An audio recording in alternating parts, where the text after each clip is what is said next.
You are watching the Pan-African Daily TV with Dr. Susan Tata. The Africa we want. Unity, consciousness, our culture, our spirituality, our history. One Africa for Africans worldwide. Motherland's calling its diaspora home. Join my voice. Join my team. Join my campaign. Campaign 21 hashtag 1 million subscribers on the Pan-African Daily TV YouTube.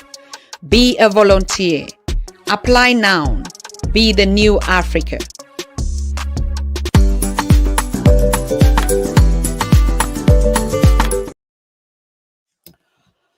So greetings, dear Pan-Africanists, dear Africans worldwide. Welcome to another very special day today on the Pan-African Daily TV. I mean, like I announced last night or in the past couple of days, we are having a very special son of Africa, a very young prince and king, but doing big things on the continent of Africa. And we think such engage people, persons, kings, kingdoms should have a space on the global platform for them to share their perspective on the development of Africa. So I want to welcome all of you that are connecting from all your destinations. I know we are going to have another powerful family day right here on the Pan-African Daily TV, because though, we're having some challenges like the situation in Congo, and I just posted recently of the fresh updates that we have after listening to a very warm conversation with Professor James Small. Last night, we learned a lot of things from the perspective of the global influence on the continent or in the Democratic Republic of Congo. So, but tomorrow we're going to have a special guest live from Congo to tell us about the situation on the ground. And but before we get to that process, this king that we're having here today from the Mthethwa kingdoms, based in South Africa, we'll be connecting live to him, deals in the sector of land, economic and kingdom or royalty liberation. And that's one of the unique things, because that's the first time that we're going to get engaged on this conversation. We have had kings that have been here on the Pan-African Daily TV. We have the king of Embo, King Bongane III. We've had other kings and royals that have been here. So the royal series is something that is of very special importance to us, because that's the origin of what we think would be the solutions to the challenges that Africans on the continent and in the diaspora, starting from slavery and all that. And so it's a very warm thing to have another perspective and another topic that we actually will be basing a lot of series on. So, but why don't I just bring him into the house, into the family, into the community, so that we can already start to share and to begin to know who this personality is. And for some of us, I was so lucky to have been on the same position, on the same stage, or with this great King of Africa sitting here right with us in the studio, live from the kingdoms of Zulu, or Natal Zulu. He's going to tell us everything. So we want to know about his bloodlineage. We want to know about his vision, his mission, his projects, his fight. They're fighting all the time. We cannot deny that. At some point in time, Africans are fighting. So, but this time, I think we're fighting a good fight. Our young royals like him, they are stepping onto the platform to address very critical situations that we have on the continent. We're talking about land. Okay. While the imperialists, or like we use that language, neocolonists, they're focusing on the agricultural aspect of land on the continent of Africa, right? But we do understand that it's not just the land surface. There's a lot of things that are going on the ground, the original, just above underneath the land. So these are pertinent things why there always war on the continent of Africa, conflicts in Congo, conflicts in every part of Africa, because this continent is sitting on a whole lot of gold, diamond, cobalt, minerals, petrol, every sort of thing that is like the creator just gave everything to the continent of Africa. So it is very important for us to understand that land is a critical aspect. If you don't have land, you have nothing. Just imagine you are like a bird, right? You don't even have a place to land. And why we are starting with this kingdom, South Africa, because it's very important. They understand when we talk about land, because they've been in the struggle for decades of years, starting from the from the King Zulu, and I think he comes from the bloodline of So we are going to hear a lot of very empowering stuff, and we want to relate you to the importance of why the Democratic Republic of Congo is actually in a crisis for time immemorial because of land and minerals. So if we don't start the conversations on how Africans have to perceive the topic of land and what is important for us to know about land and why we must, with every might and power that we have, fight to have our land or to be a part of the land and to make a positive change is very important. So I get back to my studio. My king, Prince Dr. Zwelakhe Mthethwa. You're welcome for the first time on the Pan African Daily TV. How are you doing? I'm alive and well. I'm excited to be part of you in your studio, coming live from KwaZulu, Natal, where we reside. And it's an honor for me to also to grace your studio and your audience throughout the world, and our Pan-Africanists in the continent and in the diaspora. You are greeted. I hope my vision, I may as well say it here. I said to myself, where actually the idea of Marcus Garvey having Africans coming back home, which was thwarted, that vision need to be relived again. Our Africans need to come back home to stabilize. We are poor without you. We need to come back. But I'm bringing a fresh solution to the issue of conflict, the issue of governance, the issue of economics, the issue of laws, because I understand the entire terrain in terms of jurisdiction, and exposing your Europeans and Americans how actually they are so illegal in what they are doing in the African continent. And then that will wake up the Africans to say, let us go back to our own systems of governance, because those they don't understand.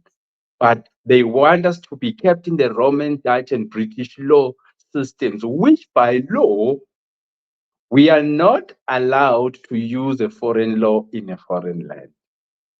And yet, it's only Europeans and Americans and Chinese and Middle Eastern nations who come to Africa tell us about their laws. And their laws are applicable here. But African laws are not applicable neither in America, neither in the Europe, neither in China. My question is,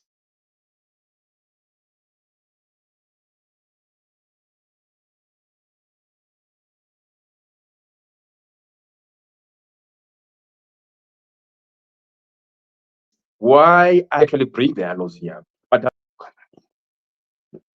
yes,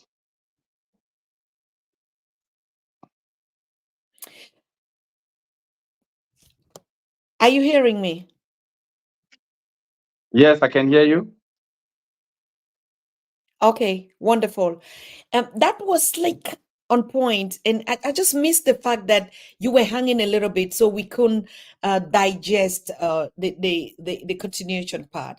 My king, this is your Yeah. lecture. This is your family. This is your home. This is your place. Anything that you want your children in the diaspora on the continent to know, the solutions that you are bringing on the table. I know we are not going to digest it today, but we're so happy to have you, and you are going to continue to lecture us. I mean, according if it pleases the king to do that. Of course. Um, to have a series with us on that, because it's not something that we can just talk about it today. Now, before we get into the deeper part and just that understanding these issues, can you just tell us a little bit about you and your bloodline and what have you been doing? And I mean, we just want to feel right now. Okay. We're talking to the royals. Okay. Thank you. I'm Zwelakhe Elijah Mthethwa. Zwelakhe, it's a Zulu name. It means landlord. Mm, So the topic is relevant and befitting. What I'm doing, I'm pursuing the meaning behind my name. Zwelakhe, meaning the restoration of land in the continent, as if my great grandmothers were anticipating that I will live in a time where land is going to be an issue of conflict in the continent, and it is being fought by the European superpowers and the Americans and the Chinese and the Middle Eastern nations against the Africans. But this time around, the narrative is changing where Africans are coming back. They've done all of this because we were illiterate. But I'm coming from the Mthethwa tribe. The Mthethwas were a paramount kingdom before the rise of the Zulu kingdom. And our kingdom dates back to 1600 when we came from the northern part of Africa, coming down to the southern tip of Africa, and we settled in the current modern day Richards Bay coast in the northern KwaZulu Natal, which it is bordered by Delgoa Bay, the old name of Maputo, Mozambique, according to today's geographical location. And this kingdom was in the southern eastern part of Africa. And the king who was prominent at the time was King Tingswayo. Tingswayo, in literal explanation, means an exilist.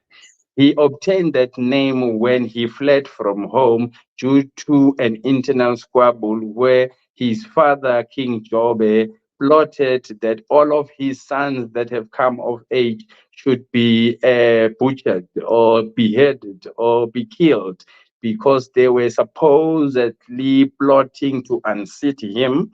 Though he was old, King Jobe, but he wouldn't leave the throne. And so, in a polygamous family, there's always contestations, as according to houses, as to who will be the successor of our father when he is late. So it so happened that in those days, that is during the 1800s, early 1800s, it so happened that the servant of the king had a conversation in one of the household in the yard where two siblings were talking, and the only narrative or sentence they had was when he was saying it was Dana, the elder brother, and then it was Tingswayo when he was still young. His original name is Kodongwane. At home, they knew him as Kotongane. When he came back from exile, he was then called Dingiswayo, which means the self-exiled one, due to the prevailing conditions at that time. But he was the second born in his own homestead, and he was heard saying, once our father is late, I am nominating you, my elder brother, Dana, to become the successor. Now, it's a conversation of two siblings, but then the servant was passing by, whether at nighttime or during the daytime, but he then just captured that message and he reported this to the father, who was King Jobe. And King Jobe was so much annoyed of that, and then he plotted against them to ambush them before they could even actually implement the plan. And then he told his regiments to say, I want you to make sure that all the young ones are going to take the cattle for grazing and then leave all of those who have come of age, because I would like to have a ceremony with them wherein I would be announcing who will be my successor.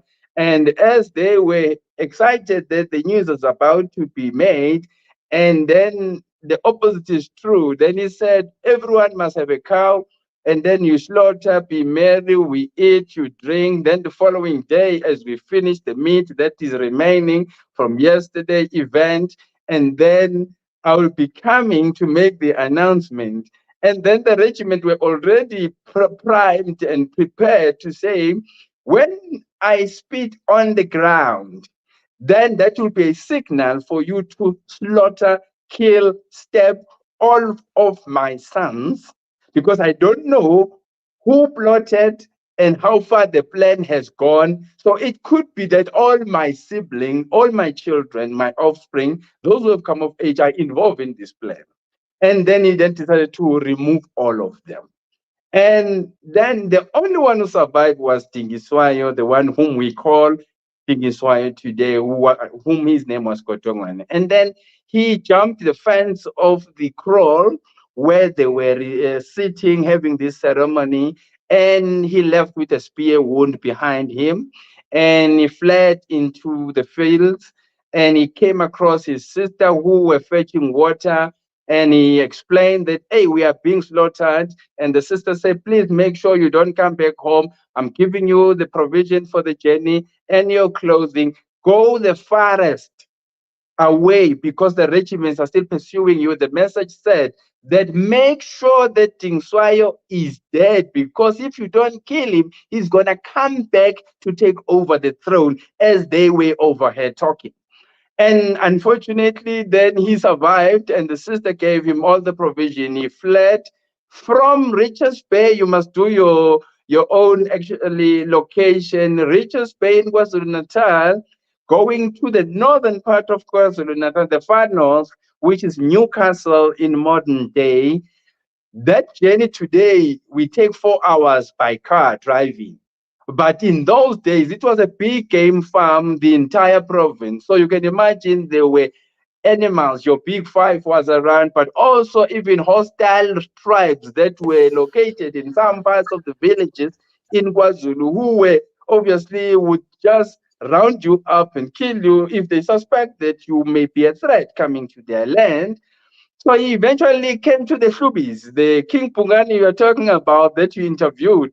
It is that history of those people who received King Tingswayo when he was still young with a spear wound. And then they had to test him to say, are you really from royalty? They then said, go fetch 2 lion cubs, bring them alive. If the lion does not kill you, it's a sign that you are from royalty. And he did just exactly that. As he went and then he came back with the lion cubs, because they were great healers traditionally. They then took the nails of the lion cubs and mixed with some traditional herbs to heal the wound. After healing the wound, a slaughter was done in celebration. A person of royalty has graced the Trubi tribe, which were your Pungane, Hatebe, Mtimkulu people in what we call today Newcastle, which is exactly where I am residing. This history has repeated itself 200 years later, where I'm emerging from that kind of a place. And after the slaughter, then it's an announcement. This history is now kept by the Shubis that Dingswaya once graced their land. And today, where I'm residing, it is the small enclave which is still remaining as a game park. So I just chased out zebras today out of my yard because they can even open the gate, come inside, graze right in my yard. So that's the experience we're having. So we are blessed to have that. But further on, upon the news coming that King Jobe was late, the message, according to Zulu protocol or primitive protocol, a messenger would be sent to go and inform all kings that the famous or great King Jobe is late. As he is late, it is known that his son is actually finding shelter by the Shubis. So King Pungane then actually released Dingswaya to say, you may now safely go home, but not just going home. There was a first white man who was called then Dr. Cohen, who was a military sergeant who was riding a horse carrying a gun and wanting to find his way back to Mozambique. And he was lost in the midst of KwaZulu Natal. And then they asked him to say, because we are from the north, coast. You will be familiar with the geographical location of where this white man is looking for, and then take him. The Ubuntu, our Ubuntu, the courtesy of the Abantu people, is that when a stranger comes looking for direction, looking for help, you can go an extra mile just taking that person to wherever they're going without expecting anything in return. As he was helping this white man just not far away from where I am, about 68 Ks, and then the Kwabe people, which are an offshoot of the Zulu kingdom today because they broke away. The Kwabe people are now an independent tribe who are related to the Zulus at the time. Kwabe and Zulu were brothers. And they saw King Tingswayo with a white, pale figure with a strange hair, just like when you take maize corn, that fluffy thing. They then said, no, this must be a skeleton thing. So you are walking with a skeleton. For that reason, they killed that white man. And things upon realizing that if they can kill this white man, then it's clear that he is also the next coming. Then he had figured out how to ride a horse, and then he hopped onto the horse and took the gun, and he found his way back to Richards Bay, and that's where his home was. By the time he came, it was around 1806. So in 1806, the father was late, and then they were so nostalgic when they see him coming because they thought he must have died either from the spear wound or the game animals that were obviously crisscrossing the land of KwaZulu as he came. So everyone was not sure how to receive him. And as he came and he circled, he found that one of his younger sibling, who was then shepherding the cattle when they were being slaughtered, he is now on the throne because the father told him to say, you may then assume the throne because I no longer have sons who Mm-hmm. are successors. And he sat on the throne, and that son, that sibling was Umawewe. Mawewe was born of a maiden coming from the Ndwandwe tribe, which was a rival kingdom in KwaZulu at the time, but KwaZulu was still a small clan. So the great kingdoms in KwaZulu in 200 years ago was the Mthethwa Paramount Kingdom and the Ndwandwe Kingdom. Those two were rivals. But the Mthethwas would always defeat the King Zwide of the Ndwandwes. That's when the plot came on how to kill King Tingswayo. I'm just going fast forward. When then he was killed in 1818, others are saying 1817, but it doesn't matter, it's around that time. He was killed by being lured into coming to the Ndwandwe people because he had a fiance whom he was in love with. And now the Zwide king of the Ndwandwe, the queen mother, was a great diviner, very good with traditional medicine. She was able to own without you being accompanied by anyone. And that's how King Tingswayo then came. As he came, the plot was that he must be beheaded, and he was beheaded, and his body was thrown into the. Can you hear me? Yes. Yes, Okay, please. okay, it's fine. So his body was then thrown into a kraal and trampled upon by cattle. In those days, a cattle kraal was as big as a stadium with multiple gates for exit and entrance. So his body was disintegrated. We never buried King Tingswayo. His head was a trophy in Queen Mother Ntombasi of the Ndwandwes. She was a great diviner. She was responsible for killing over 30 kings, and our king was the 30th king who was killed in that manner. And how they lured Tingswayo was that they sent one of the virgins to visit Tingswayo first before Tingswayo being lured to come. And then they said she must then find a way to steal his dirty linen in terms of like your semen, because normally you wouldn't enter a virgin. So that semen, you just wipe it, take it with you, a cloth. We will work on a traditional muti. We will call on him in the calabash, that is Zulu witchcraft or African witchcraft. as they do whatever they're doing, you will find your way to your slaughter. But that is just part of the things that happen. But in the process of Tingswayo coming back home, he then discovered that King Shaka had actually came with his mother, Queen Nandi of the Mhlongo tribe, who was rejected by the Zulu clan to become a wife to King Senzangakhona, who is the father of King Shaka.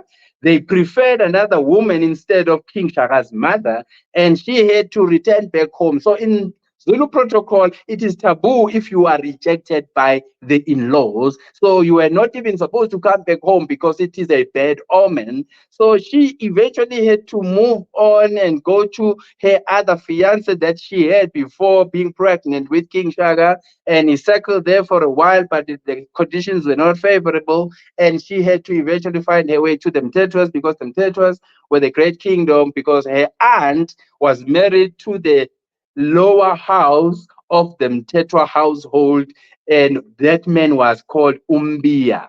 Mbia was the man whom Queen Nandi came into his household because the aunt was married to that man. Woo! So that's how King Shaka, he comes as a lad to Mthethwa, and we then groomed him to join the military regiment, because Mthethwa, King Tingswa had established military regiment according to age groups. So from young age to old age, as a rite of passage, you must be part of the regiment. And those regiments have designated responsibilities. If it means fetching water, you fetch water. If it means tending the animals, you do that. If it means plantation, if it means the making of spears, if it means the manufacturing of shields, if it means manufacturing of traditional regalia, if it means all any other functions that are done in a kingdom, that's the purpose of the regiment, not just fighting wars only. So that is where Shaka, he found himself in. And that is all happening in KwaMthetho. So we know better Shaka more than anyone in the world today who are so eloquent speaking about Shaka, but they don't know his upbringing because he grew in the Mthethwas. To the point that Shaka was not saying father to his father Senzangakhona, but he was saying father to King Tingswai of the Mthethwas. It is the Mthethwas who eventually, at the death of King Senzangakhona, that we took Shaka because of a covenant made between King Senzangakhona and Tingswayo of the Mthethwas, that when I die, I would like my son to be my successor, but I'm aware that I rejected my son and his mother, so you may be angry with me, but please do the honors because you are the great king at that time. And Tingswayo did just exactly that. In 1816, the whole world got to know that there was a man called King Shaka who was installed not by the Zulu people, was installed by the Mthethwa people. And Mm. as from then, 1816 up till today, 200 years later, when you see the Zulu kingdom, you are seeing the legacy of the Mthethwas initiated by King Tingswai, whom, as I'm standing today, I'm restoring that kind of household.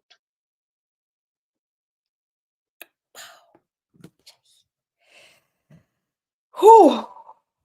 This is it. Now, people, we get ready. We get ready. We get ready. We get ready.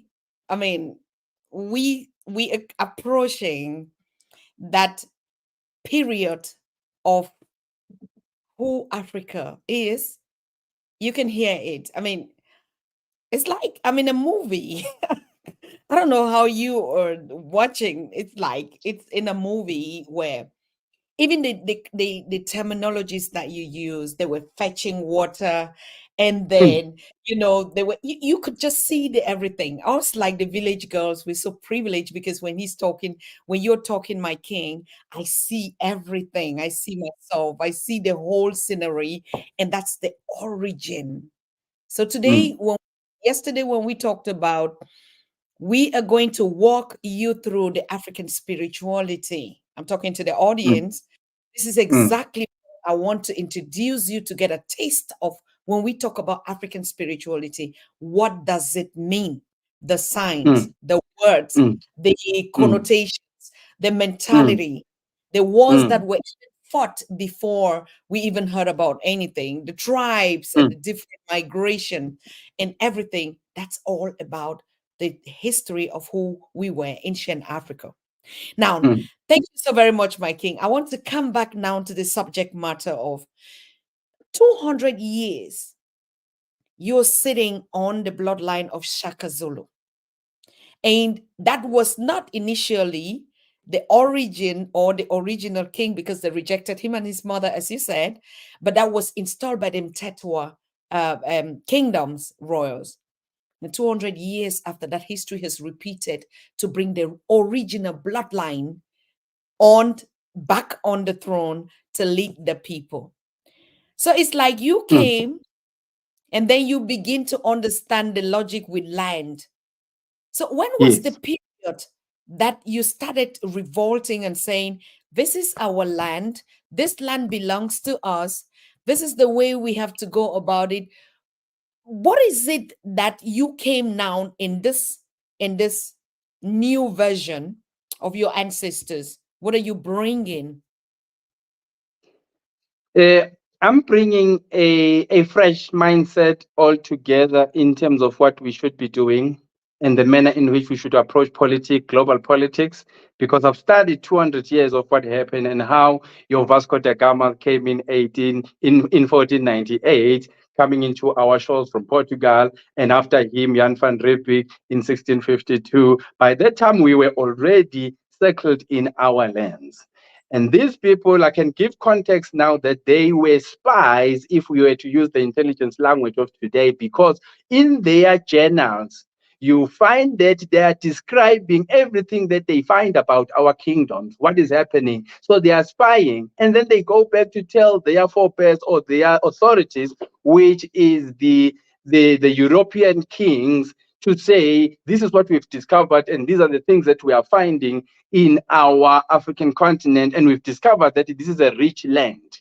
And now we have then discovered that also in 1884 to 1885, there was a Berlin conference hosted by the German Kaiser and King Leopold of Belgium, who called all the authorities of Europe to say to them, hey, we've got an opportunity here. The entire continent of Africa is now our a platform where we can loot every mineral to improve our conditions as Europe, because it has good climatic condition and all of that.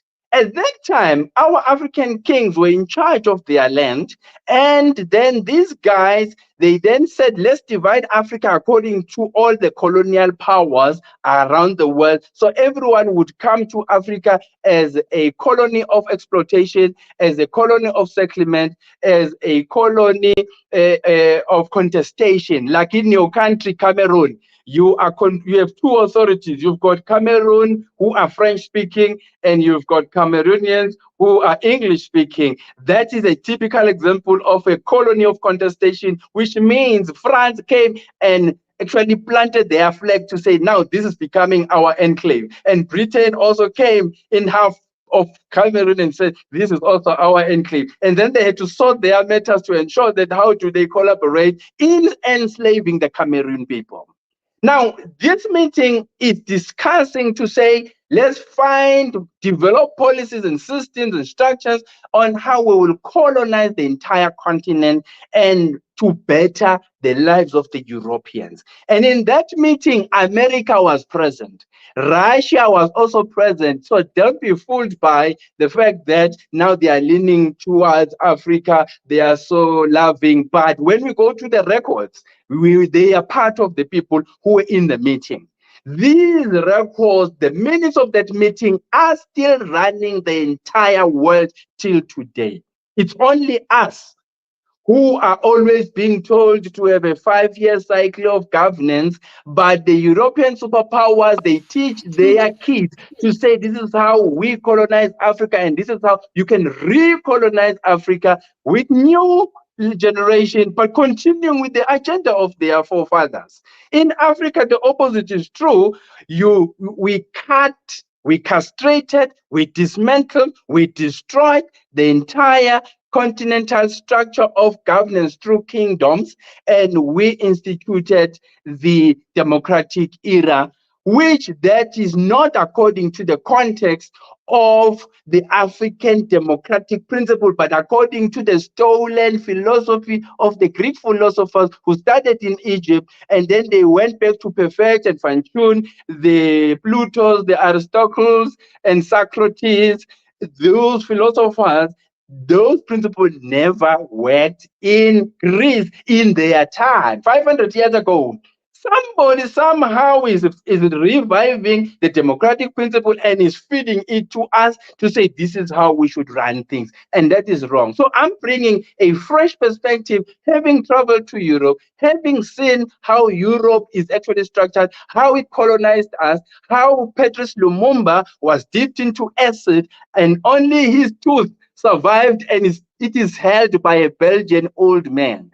All of that, these are things that we need to actually reflect on. But as we reflect, I want to put it straight to Africans. Don't ever think that the democratic systems and institution and the multilateral institution are there for your benefit. Forget. The independent philosophy, the idea from Kwame Nkrumah in 1957 up until Mandela, all that was a stage managed process. It is the international bankers who said, let us stage a puppet regime in the form of independence of Africa, but take Africans that whom we have enslaved in the diaspora, but bring them back home as if now they are repentant, they are educated, but the philosophy is that let's westernize Africans so that their thinking is no longer the same as that of their forefathers who were kings, who were fighting for land, who are fighting for the restoration of kingdom. They even infused the mentality that you must destroy kingdom and only implement democratic systems, which democratic systems only work to serve the interests of the colonial master. Check in America, blacks are a minority, so they cannot rule according to the democratic principle. But check in South Africa, whites are a minority in South Africa, but the whites are controlling the blacks who are a majority. Now, my question, if you think democracy is the way to go, why is it that it has got eyes? When whites are in abundance, it says they must rule. When whites are in minority, it still continues to say they must rule. In South Africa, we have a misnomer where the constitution is saying protection of the property of minority instead of it protecting the majority. And the majority suffered at the hands of the minority. But still today, 30 years later, since democracy in 94, whites have benefited more during the era of a black man ruling South Africa more than during their era of democracy and British colonialism. So that for me is madness. So which means the education system is very wrong. And the visions, all of our independent presidents from Kwame Nkrumah, they were coming from Europe. So they are thinking, when they think that they are government, they are learned, they are not thinking African, they are thinking European. And they think they can implement European, but of course, that was the plan anyway. And that plan didn't allow them to come up with something new. They said, continue from where we ended. And that's the problem, because you can't improve on somebody else's intellectual property. This system of governance we are having is not our origin from Africa, but they don't want the kingdoms. Today, kingdoms are beggars. Kingdoms have been relegated from all this political era. You will never then be able to solve the problem of DRC. The problem of DRC is a jurisdictional issue where you allow Europeans to dictate terms to you using their judicial system, which by law you cannot use a foreign law in a foreign land. It's only Africans that are not allowed to practice native law in Germany, in Belgium, in Britain. But British, they are able to implement British, German, Portugal, Spanish ideas and laws, and even setting up magistrate district offices to rule and run and solve our conflict. How do you solve a conflict using a foreign language? How do you resolve a conflict using a foreign law? Whom are you pleasing there? You need to go back and undo and detox all of that. But we are so intertwined. We are led by guys that were taken by the slave master. That's why we are here. And I'm bringing that, but as a continuation of a lineage of kings in a modern day who are learned, who are smarter and wiser. But this time we're saying we need to restore that which is our own.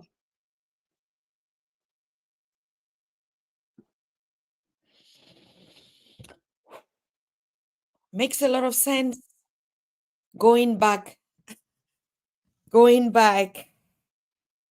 Thank you so very much, King. I can see, you feel the vibe. You see, it's like everybody is charged up on this.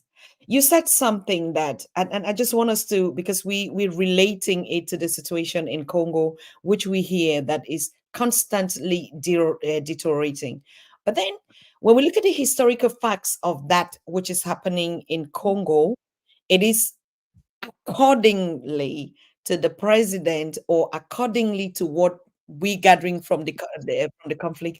This is a conflict that resulted because of the Hutus and the Tutsis, bloodiest genocidal that happened in Rwanda, and a genocide which the world has promised that it will never see the face of something like that happen again anywhere in the world, not just on the continent of Africa. And this global power sat and said, this will never happen because that was the bloodiest ever genocide committed in world history. Okay. Now, 1996, coming down to that period, the Hutus or the Tutsis just flee this conflict in Democratic Republic of Congo, which basically are the same people, as a matter of fact. These are brothers and sisters. You look at the boundaries and you look at the culture, you look at everything. These are one people. Okay. Now, the president of Rwanda is saying which they called the M23, is saying, yeah, he is here to restore his people because they were the minority. They're the minority, which is the clan of which he belongs to. They're the minority.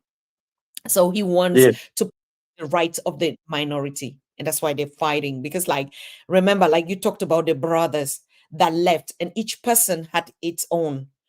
Now, like part of it's just like what is happening in Southern Cameroons. Part of yours left and went to another. And then now you, because you're the president, you want to defend their right in the DRC. So, and this is a conflict that has left, Professor James said it yesterday, more than 6 million people dead, and it's continuing. Now, but everything, like you said, it's been kind of like politicized. Everything is coming back now to the situation of the European or the superpowers. America is giving sanctions, and South Africa is even also saying now we have to defend also the minority rights of the DRC. Now, how does this combine the political agenda? Because everything that everybody sees now, like, no, it's not even about that. It's about the minerals. It's about piloting. It's about, looting the continent. And but in the real context, we're talking about Rwanda and DRC. And you're talking about the fact that how can a foreign law be implemented? So in other words, like, the audience is like, what is America's hand doing in DRC when and Congo when two brothers are fighting? But if they can't solve the problem because there's no mutual understanding, there will never be peace in Congo. At least there has to be an international body and organization now that are saying we are taking responsibility to find out in order to save the global peace, because war in DRC is war on the entire continent and its tribe and its kingdoms. Am I correct? What is the issue? What should Africans, I'm not saying Congolese, what should Africans know? And it's a solution to the conflict that we are seeing. It's a bloody conflict. Everything is happening in our daylight. It's not like history of 18 something. Africans don't even know how to even react. Young people are busy now, distracted with all other things that nobody's even posting about what is actually going on in Congo now. And that's not only Congo. It is happening in southern Cameroon's Amazonia, as they call it. It is happening in Niger. It is happening in Sudan. It is happening in the Gambia. It is happening like, what kind of a period do we find ourselves like? What is the way forward? The Okay. royals should give Okay. us a solution or a roadmap. Uh, it's simple. This is what we need to do. Um, the land of Africa, it is a jurisdiction of African kings. And no form of democracy. Those who claim democratic institution are a solution. The very concept of democracy, they didn't know it some time back, not long ago. They studied everything from Africa. If you follow the Egyptian history and the Alkebulan history, everyone studied here. Your Plutos, your geometry, your science, your medicine, all what now Europe and America and China and Middle East are claiming that it is their actually innovation. It is an innovation that came from Africa, repackaged into becoming a new thing, because at that time, yes, in Mali, we started writing on the scrolls in the University of Mali, but they then went back to also perfect the art of writing and writing in a different format, not in a format of the scrolls as we know it in Mali. And now they then come up, part of the staging of the Berlin Conference was to change the culture of the people of Africa, change the language of the people of Africa, and change the lifestyle according to their colonial master. So if you are colonized by French, you must drink tea like the French, you must enjoy whatever the French are enjoying, the French cuisine, and you even think that you are more of a French than being more of a Bantu from Africa. And that is a problem. So the solution here, we are in a time of a reset. The same Mm, reset that they've just done through COVID. It's a reset that the African continent need to do. And what is the reset? Restoration of African kingdoms. In Cape Town, I met the descendants of Mansa Musa, mm. which was the greatest kingdom wherein the greatest, richest man ever on earth, and no one has beat his record, came from the Mali kingdom. I said to them, let's collaborate to make sure we restore the might of the African kingdoms. Why are we doing that? You cannot solve the DRC problem while you, okay, this is it. How do you say you want to liberate Africans, but we are losing the language of the slave master? Do you think the product of that liberation will be that of Africans or will be that of European superpowers? Because they're infusing ideas of what you must tell, they're infusing new things that are selfish. The war there is a continuation of the scramble of Africa. I would Mm. like all African schools to prescribe the book called The Scramble of Africa so that you can teach. That book is going to tell the African child what was done on them when the European superpowers, it was European kings who came and destroyed the African kings by sending their own explorers. And then they use all manner of cultural, religious activities to lull and numb anything that was of African so that they can take over. Now, if you want to solve this, you are not going to solve it even through these political scientists who are African studied in Harvard. I don't care where they studied in Oxford. It's all they are studying the slave master's language. And you cannot come with that and bring it here. Any any leader from Africa who does not speak of the kingdoms that were destroyed, that they must be restored. That person is an agent of the same colonial master. Finish. Whether it's harsh of me to say that, I must say it so that I can sleep well and you can actually also be clear. This thing of us studying in Germany, studying in Britain, studying in America, studying in all of this, and you think that can make you an elite. Just go and check how many of us who studied abroad, who came back with their studies from abroad and liberated Africans. How many years? Kwame Nkrumah was educated. Marcus Garvey was actually exposed and learned. All of them, they failed. If you check all of the supposed independent leaders, they would die way before they can even finish their term of office. Why? Because they have reneged on the terms of engagement that if we make you the first black president in your country, then you backstab us by taking the minerals, by taking the infrastructure, all the things that we've built, we kill you. That's how Kwame Nkrumah was killed. That's how Patrice Lumumba was killed. Why? Any black person who was studied in abroad, and then you come back, you turn back from the education and the culture of your master, and you now start to infuse your mind with that of Africans, you die. It's still happening today. The current president of of the entire continent of Africa cannot rule Africa. Why? Because they are ruling it on the basis of the terms of engagement established in the Berlin Conference.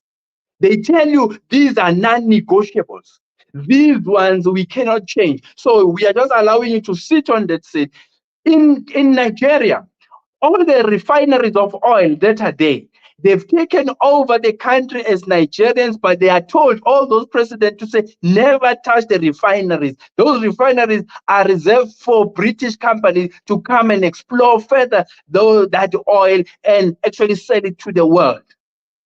And actually, there is also a very stupid rule that says all African countries cannot plant any food, cannot manufacture anything for their own use. They must manufacture for the consumption of the first world countries. Now, that sounds like a colony of exploitation in modern day, where you still have to take over all your minerals, all your raw materials, to take it to the people who are already established. Why are you taking it there? It's because it is a generational wealth for the Europeans and the Americans and the Chinese and the Middle Eastern people, but not for the generation of Africans. In Africa, it must be a perpetuation of slavery and caste and suffering and poverty. This is stage managed by your IMF, your United Nations, and all multilateral institutions. Never trust any of that. I don't care even if our president is sitting there. They are sitting there, they are treated as boys. And that is the problem. So let's make sure that we must detox. There are those who are like me. I took a conscious decision not to join the system because it is polluted.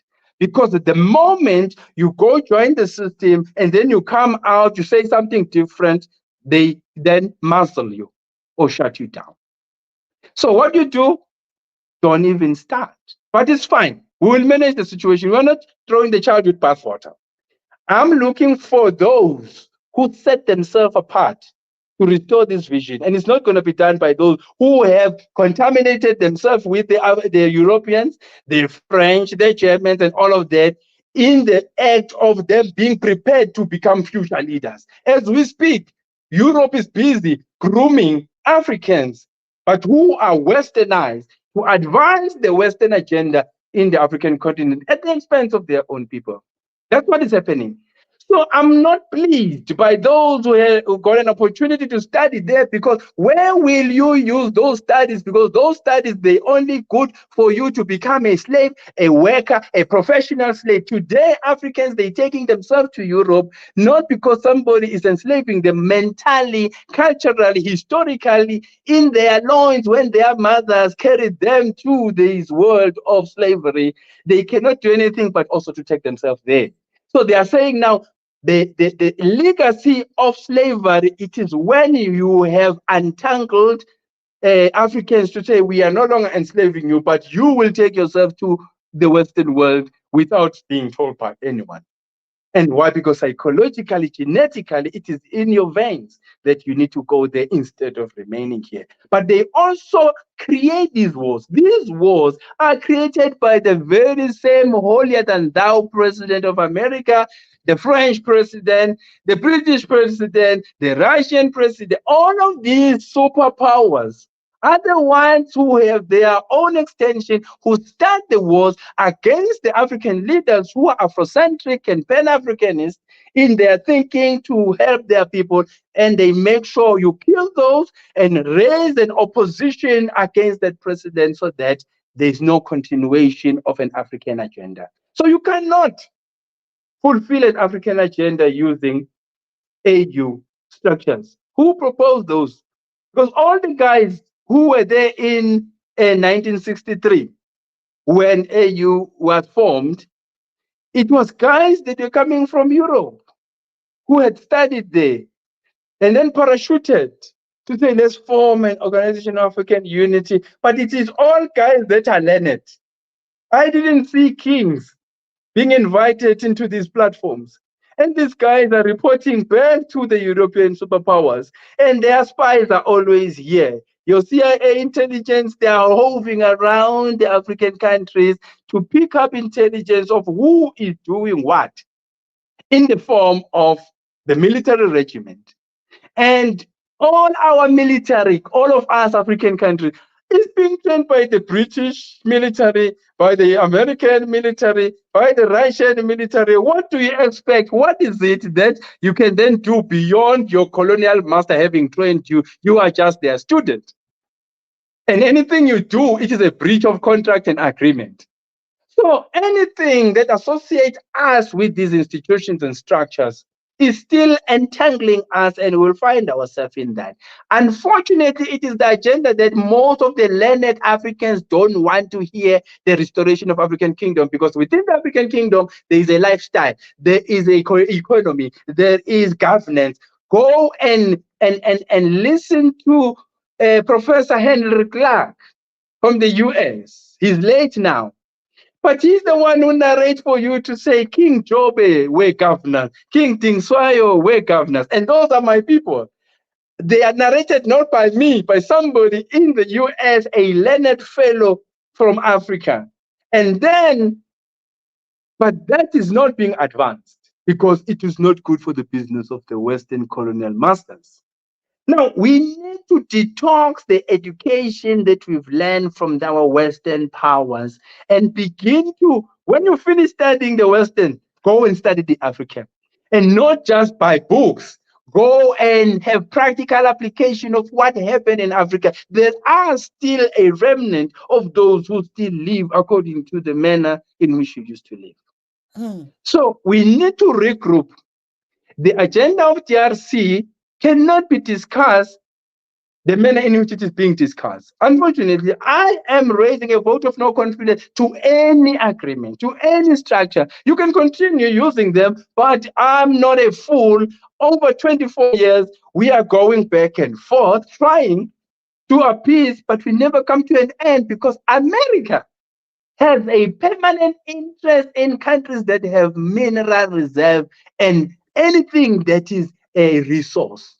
When I say permanent interest, it means I'm not your friend, but I'm here for your oil. I'm here for your minerals. I'm here for anything that may be good for their business. And that business is not just for the state, for individual superpowers, the guys who've got money.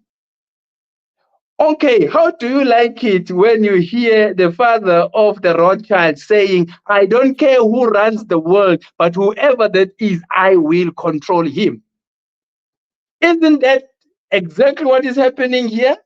Every president in Africa has a problem because the Rothschild, with their extension of structures and institutions, those are the guys who established the sausage system of exchanging money during the warring time in France and England. And they said, we can transfer your money to wherever that you want to. They are the same guys who also communicated lies to say England was being defeated by the French. And then the communication comes later to say, no, the opposite is true. It's the other guys who are winning. By that time, all the shares in the England, the Reserve Bank had collapsed, and the Rothschild came and harvested all the shares for nothing, because that was the plan, to control the financial institution. African kings need to come up with their currency. And we are living in a digital era where we can create our own currency. Because in South Africa, you cannot even, we are running the country, but the rand was introduced by the Afrikaners. It was not introduced by the ANC. Same applies with the other African countries. So which means we don't control the rand. We don't control the rand. We also don't control the Reserve Bank. Rothschild is controlling the Reserve Bank, the Reserve Bank through the Ruperts and the Oppenheimers in South Africa. So you think the president will be able to run the country and fulfill the national agenda when he doesn't have control of the printing of the rand in South Africa? It is done by a private company. Now, you think that you will win. So even the very current regime structures are so wrong. But you are stuck to them. We need to change. And how do you change? Go back to that which you were. I don't care how hard and how harsh it may sound. If you want to continue, you can just continue, but you will be living like a dog chained, and you can go only as far as the chain allows you. So we need to change. It's that simple, and it is that difficult.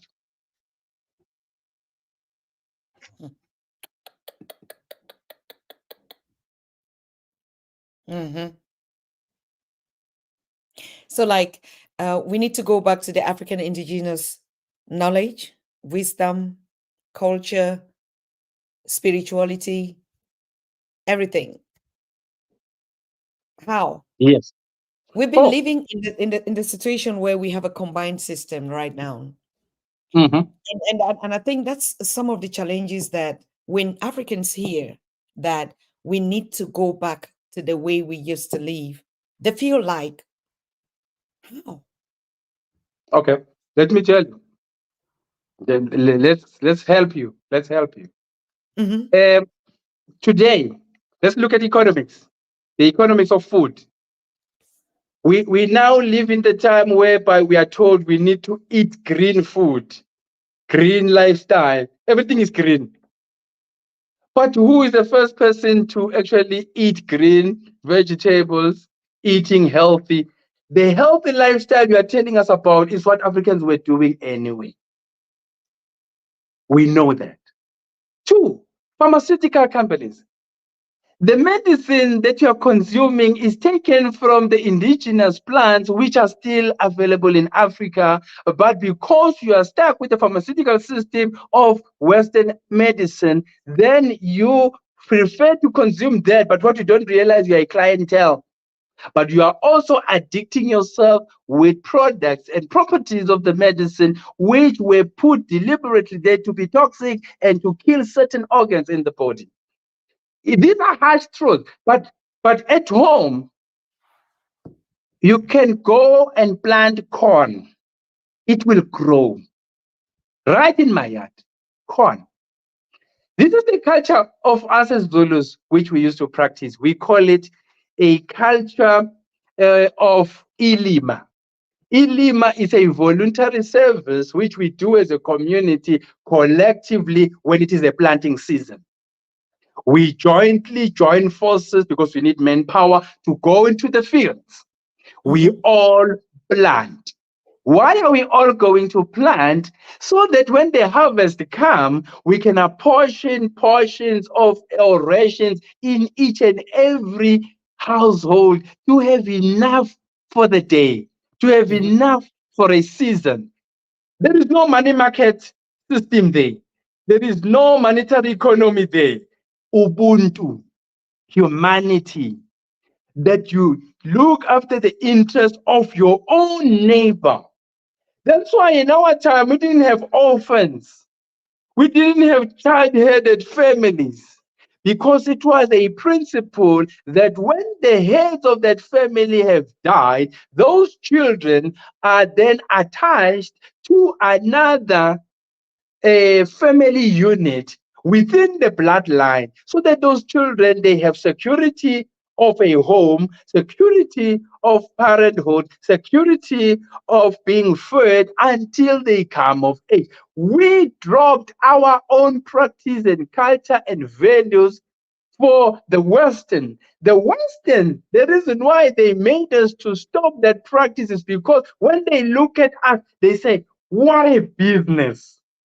And that business, it's a sole propriety. It's one man from Europe looking at you, seeing that you don't have shoes on your feet. They say, what a shoe business I can establish. And then charge every African 5 rand, 2 rand just to manufacture shoes. And then as they wear those shoes, they then increase the price to say, now that shoe is no longer 2 rand, it is now 5 rand, it is now 10 rand, it is now 20 rand, it is now 100 rand, it is now 1,000 rand. And that's as they do that, they are benefiting financially. It is Africans alone who don't realize that the poverty of the African is business to the American, to the Chinese, to the British, to the Middle Eastern people. Why can't we think the same way? And in economics, I was taught to have, you start by having a closed economy first before you become an open economy. Let me share the advantages of a closed economy. A closed economy, it is when a community living in a particular jurisdiction, they understand their needs. Like where I am in Utrecht, I eat bread in the morning, I eat pap by midday, and I also eat pap in the evening. So my meal, my stable meal is established, is balanced until I'm this age. I've been eating these things. But Africans don't see value in now controlling the mill that produces the flour, the barley, and then they don't see a need of controlling corn plantation, which we will go and grind the maize and into flour, into meal, which we will consume and store it in the storehouse enough for a season until the next season. This was a lifestyle we were living. Why have we become so accustomed to a Western system of market economy that tells you you no longer have to produce bread in your kitchen, you must go and buy it from Spar? And as you buy it from Spar, you are now indebted to a monetary system that will need you to have money before you can spend. But you've got brains, you've got water, you've got sand, you've got space enough. Me, I'm staying in a very spacious yard here. You can plant all the things that you consume. Unfortunately, it sounds like difficult, but start somewhere, because as you continue with this culture, it never ends. It entangles you. In South Africa, we have a very bad experience now. We have our foreign brothers who come here and running tuck shop. Those are small shops that you find in each and every street. In the food that we are consuming, they're putting toxins in it. And we consume it. It's even like that. They also bringing food, groceries that have long sell by date expired, and we consume that. It is our fault that we allowed a system that is foreign to us and we thought we can make it customized to Zulus. Unfortunately, you are not. The more you think you are westernized, is the more Westerns are seeing a slave in you, even when you are educated and you are a professional.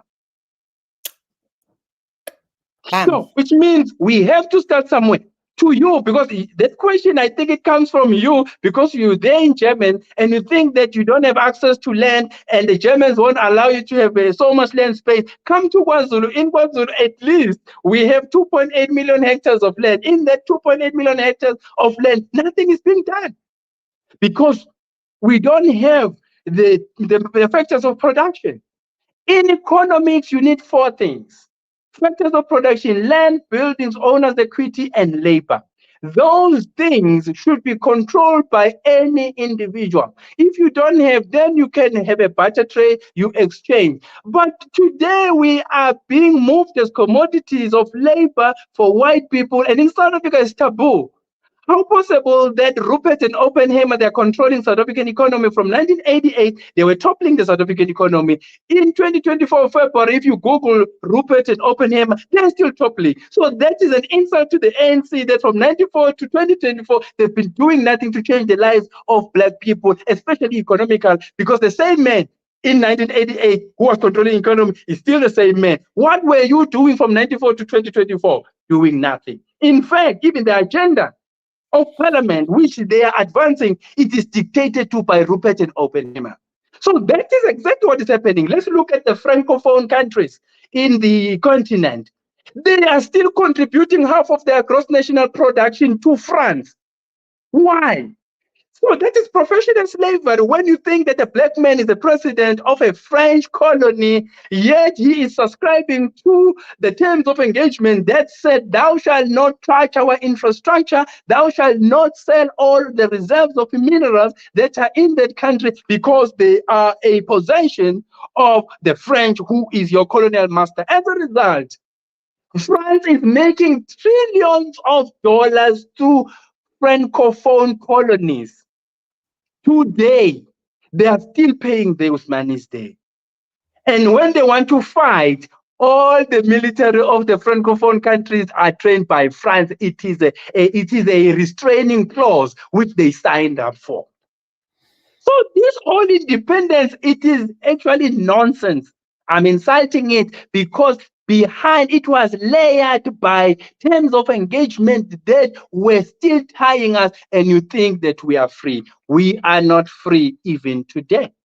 But you will never be free as long as you use the lenses and the language of the colonial master and the institution, which they don't allow you to improve. Look at this. What laws are you using to implement the agenda of development in the African countries? You're still using French laws. You are using British laws, Roman, Dutch, and British law, Portuguese laws in a colony of Africa, and they laugh at us. They say, you have been free over 50 years. When you look at the countries like Ghana, but there is no change. You will never see change. You are successful failures as African president because they said, let's stage puppet regimes. So you believe Kwame Nkrumah, you believe Mandela. What you didn't realize, all of them are staged managed, and they are puppets according to the international bankers. If you want the truth of it, go and ask the Rothschild, go ask the JP Morgans, go just ask the Rockefellers.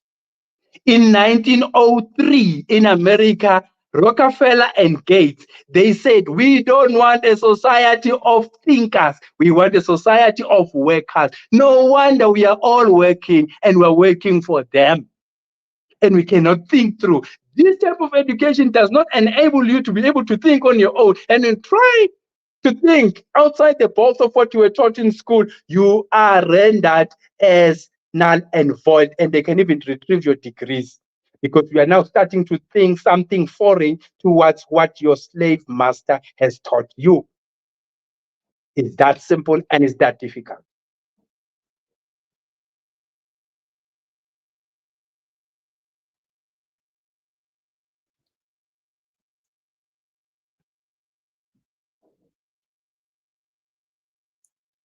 Are you paralyzed? Because I'm expecting some response so to continue, but I see you just frozen. So I don't know. But these are harsh truths that we have to accept. We need to change. Unfortunately, that change must not be dictated to by the Westerners. Even today in the political parties, it's so painful. Black people, a mushrooming of political parties that are claiming to be standing for a change in this African continent, only to find that they are being financed by the same white people, even here in South Africa. So when you see we have 300 plus political parties that are contesting these elections in May, all of them 300. Do you think that they're going to make anything good? No. What is happening? The white people are only 8%. So even if they can all vote for one party, they cannot unseat the black people. So what they're doing, they're investing in black people who will pretend to be working with us, the majority black, whereas they will take their vote and give to the Democratic Alliance, which is the white party, advancing white interests. Look how bad that is.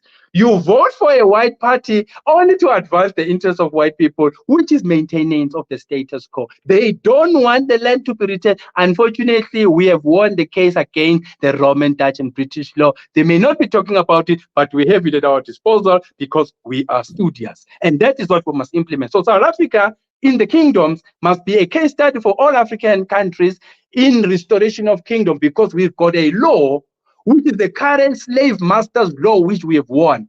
Not because we love it, but they must pay us first for 112 years, because the law was promulgated on the 19th of June in 1913. And this judgment was passed in 2011, March. That is 98 years later. So justice was served, but nobody is interested to implement it because Rupert and Oppenheimer are controlling everything that moves in South Africa. And you think our president is running the country. They are running it. If I want to prove that, go back to 1966 on the 6th of September. Verwoerd, who was the Prime Minister of South Africa at the time, was killed in Parliament, stabbed by its offenders, a Mozambican national. And the reason was that he was about to present a report in Parliament from Professor Hawke in the University of Pretoria, which report said we need to unbundle the South African economy according to racial groups. Anton Rupert and Oppenheimer, Harry, didn't want that, and they plotted the killing of that president. And they even plotted who will be the successor of Verwoerd. It was B.J. Foster. And so you thought that the apartheid National Party actually decided B.J. Foster to succeed, but would know it was plotted by the same guy while they were protecting their interest. The same report, which was never read on the 6th of September 1966, was given to Mandela. To say, Mandela, yes, you'll become the first president, but when you come out, you don't touch our minerals, you don't touch our property, you don't touch anything of ours. We'll just release you to go and sit in parliament and become the face of government, but we will control the economy. So when a black man is in charge, the economy is taken out of the state. But when a white man is in charge, everything, the economy and the politics are rendered in a central point. That's interesting. And we don't see that. So we thought Mandela was liberating us. But if Mandela was in jail by 1988, 2 years before he comes out in 1990, the assumption is that Mandela has defeated the Oppenheimer Empire. That's why we've got a book called South Africa Incorporated Oppenheimer Empire in 1988. It was saying Oppenheimer is owning 6,000 companies in South Africa, which was almost the entire South African economy, owning minority shares in all of those companies. So he doesn't appear as the one, because that would be rendered as monopoly. So he gives to other faces, but he controls everything, not just 6,000 companies, but he controls also in the entire continent of Africa. And in 6 continents, he's in charge. Why? How is he achieving this? He is a proxy and Rupert of the British government and the Rothschild. The Rothschild, they always appoint proxies in countries who will become the top people. They elevate their status, and then those people, they run the errands for the Rothschild community. In South Africa, that's exactly what happened. So the economy was left in the hands of white. Mandela took this. And you ask yourself, Mandela, such a vibrant leader, why would you actually settle for mediocre achievement? He saw how Verwoerd was killed, and he know who killed him. He's the same man who were negotiating with him when he came out of jail. And he sees the same people. Okay, if you think that I'm sucking up things, go to 1994 USA Today front page on the 20th of June. The front page was saying, Oppenheimer is saying, I am the engine behind the victory of the ANC. Yet in South Africa, we're celebrating that Mandela is the victor. Mandela is the one who liberated us. Oppenheimer tells the international community that he is the one. Why? Because his interest will be better served through Mandela. But I love this one. In the 50s, Mandela was still in the Youth League at the time. He was told by the Oppenheimer to say, go and scoop up your image and go to my tailor just to fix you some nice suit so that you look good. Now, in the 50s, Mandela wearing suit given by Oppenheimer. How interesting that in 1994, the same Oppenheimer is coming to say he's the victor behind, he is winning and ruling South Africa and introducing the democratic dispensation. After all, it was never the plan of the kings in 1912 when ANC was formed that we were fighting for democracy or we were fighting to vote. But Mandela settled for the vote in 1994 instead of economy. Yet the first president of the ANC, Langalibalele Dube, in 1912 was fighting for land. That agenda of fighting for land was lost in the 94 years of struggle. And Mandela comes as a typical child of the king who was trained by the Westerners to say, let's take the children of the king to westernize their thinking and education so that when they come into power, they will think like Westerners instead of thinking like their fathers. And that's exactly what Mandela did. In the Kodesa talk, he doesn't invite kings. Kings were the founders of the same party and pastors. He sits with his fellow comrades and addressed the white man. And unfortunately, they failed to tell the white men to say, we are fighting for land, and they settled for a vote. A vote? Did we lose a vote or did we lose a land? We lost the land, but we obtained a vote. South Africans have been voting and they're getting nothing. What they did, they took all the comrades, they incorporated in their company so that they become a black shield for white companies. So that when you do an audit, you find a black man owning that company, whereas it is a white man who's remote controlling that black person. And you think then it's a black success, whereas it is a stage managed thing. And they borrow these black superpowers, their balance sheet, so that they show the world that they've got money, whereas they are paying a debt to a white man. So you cannot improve on this system. It continuously, it is actually working against you. They always set up forums of legal minds to improve on how to treat the blacks in modern day, and the blacks are falling for that. They always want to find one black person whom they can elevate above all black so that that person will be said to become a future leader, and they give that person money to control every one of us. South Africa, as we speak, it is registered as a company in the US and in Britain.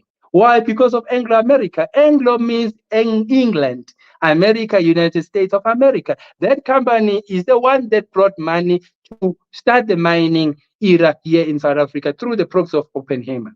Oppenheimer is dating back to 3 generations. Ernest Oppenheimer in 1917 established Anglo America, and then Harry Oppenheimer took over after Ernest died in 1957. And then after that, Nicky Oppenheimer is the one now still surviving. How can one family from 1917 up till today, they're still controlling us, and you find that no man, and it's okay? No man. Please try somewhere else. We are not fools.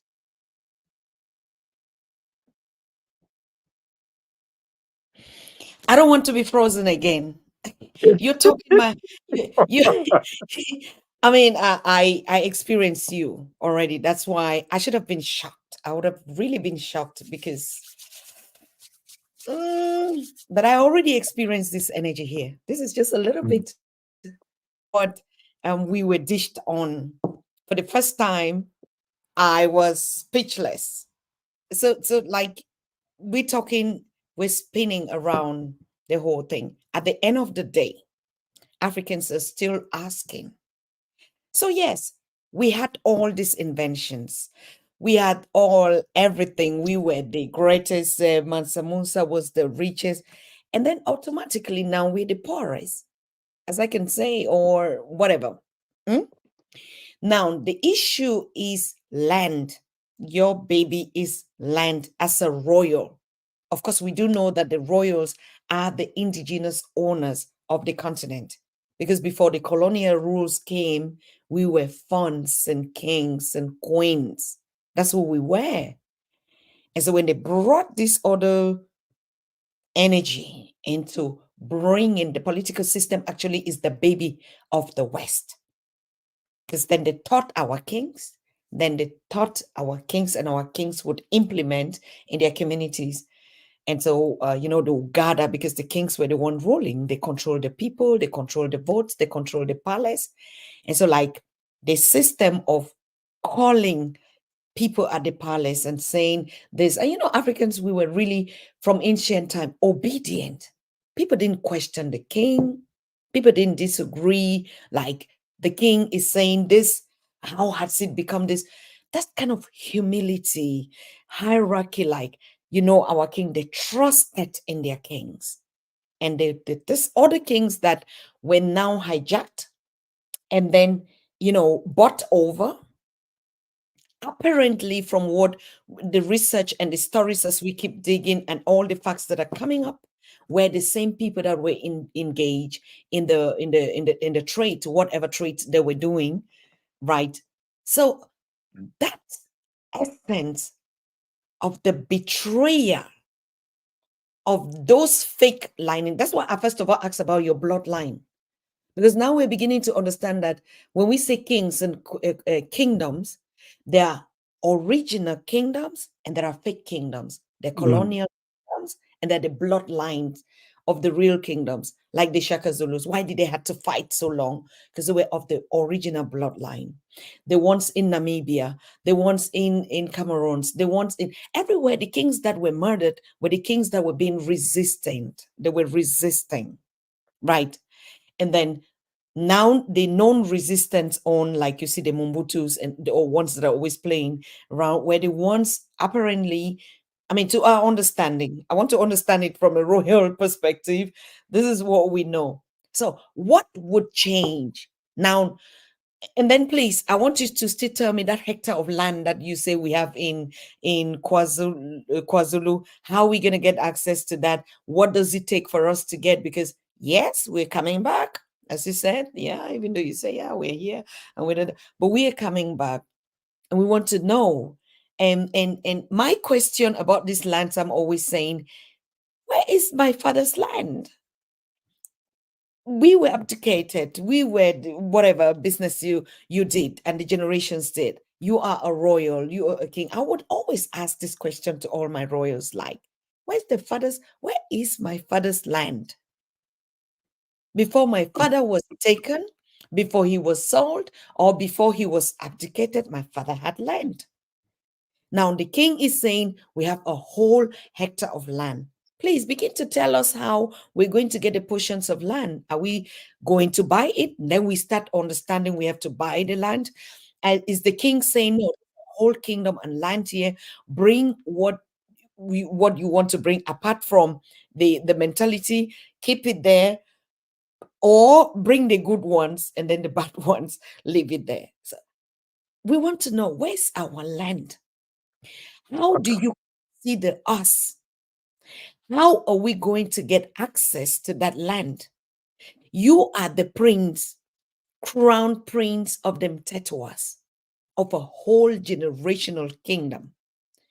Yes, like you said, rightly said, every other kingdom would be restored from this example that we're going through. Now, we don't want to discuss any other thing that they do to us. Now, we at you are telling us you have land. Let's deal with what we have.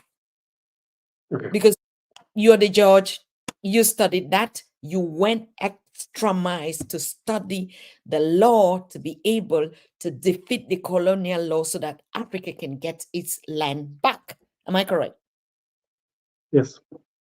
That's us. Now we have the land. You say we have this. Where do we start from, my king? Because time is going. We want to come back. We know children that are saying, I want to come back.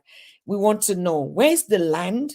Where next topic you'll be showing us the geographical space. How much is this land? How do we get access? Because the next thing we'll be asking you is residence. Okay. Let's start by saying, let me give now the local experience here in KwaZulu. When it was the advent of the democracy, Mm. kings were not invited in a meeting, and the fault was on Mandela. That I want to put on record. Mhm. And he didn't invite the kings, but I know it was drilled in his mind by the white people. So they Mhm. don't invite the kings in a meeting. You know why? Because kings, they know that their land was taken by the whites. So now they are pulling a wool over these young comrades who are firebrand of the struggle.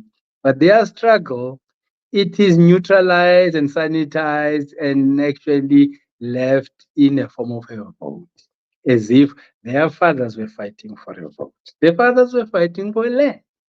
So Mhm. in South Africa, we have an interesting scenario where in 94 till 1998, Mhm. the South African government instituted a law of land Claims Act of 1994, which said if you lost your land, they then put a demarcation that from 1913 up till 94, that land can be returned back to you. Hmm. Okay. Now, the ANC, because they didn't discuss the issue of land with the slave master, the white people, the kings, where they heard, because they saw it, because we are learned, it was a judicial implementation that claim your land. Even de Klerk, the last president of South Africa before 94, he told Mandela to say, Mandela, please claim at least 30% of the land of your people so that at least something is returned to create a cosmopolitan society where we can live in peace and harmony, to have a reconciliation. Because we know we took the land by law. And then ANC didn't campaign that the land must be restored because it was no longer their position. In the 1991 conference, they didn't agree on the issue of land because Mandela was having parallel talks with Oppenheimer and Rupert in the Brandhurst estate, talking Mm-hmm. the economic part of the negotiations, while Cyril Ramaphosa and Ruth Meyer were discussing the constitutional assembly and the political formations of the state. Mm-hmm. Now, when they both finished, Mandela gave an undertaking to the whites that, okay, fine, you will keep the economy, you will keep the land, you will keep all of these. But in their meeting with de Klerk, he did tell him to say there is a legal clause that at least in a transition claim the land. Mandela didn't. But unfortunately, the kings in Transvaal is constituted by 6 provinces. The kings there, they then gathered to say, hey, there is a legal requirement of the settlement, of the struggle, to say we must claim our land. And we are the beneficiaries of that land. And then we had smart minds who went to research. We went to the National Archive and we researched information that was coded in Dutch. We had to translate from Dutch to Afrikaans to English, and we discovered that in all the towns of South Africa in 9 provinces, it was the land of different tribes of South Africa, and they were removed by law to make way for white settlement in suburbs. So, which means all what you see where whites are staying is where black people were residing. It's So, the this normal. It's land claim normal. process is going to, hello? Mhm. No, go on. So, so this land claim process is going to reverse the dispossession of 1913, wherein white people will have to vacate and then allow those who won their claims successfully to be given back their land. That's where the devil actually began. The devil was in the detail. Land was claimed, a report came out in 98, 99, Mandela comes out, Mbeki comes in, and Mbeki, instead of implementing the outcomes of the land claims report through the minister, that time Derek Haneko, he is asking a question, who are the real kings? And then he instituted a commission through Judge Nhlapo, who then said, okay, let's see who are the real kings. Presentations were done over many months, and then a report came. They didn't like the report, the politicians, because the report was clearly saying so and so kingdom must be returned. And they realized there is nothing for the white people, which they have already partnered with to say they will defend their interests through the Constitution, Section 25. So you are already starting a war. So a political solution was not solicited. And then a legal solution was solicited. And in 2011, one last man standing, Victor Velapilikuleni, lodged a claim in the court for the return of the capital city of South Africa to the Ndebele people. and he won the claim.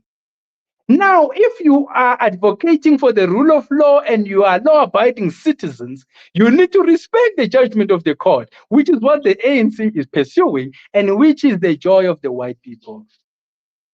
So, white people, they love somebody who is operating according to the rule of law. So, we won. As we won, that is when the problems began because it became clear that these kings have just overcome us again as political parties. And these guys, we didn't include them in the talks. So it means now it's a regime change. But then the duty of the ANC, they have to continuously appease the white people that there will be no land expropriation because it's not the policy of the ANC. How interesting that the liberation movement that was fighting for land is now saying it's not their policy to get back the land for its people. That's a betrayal of the struggle.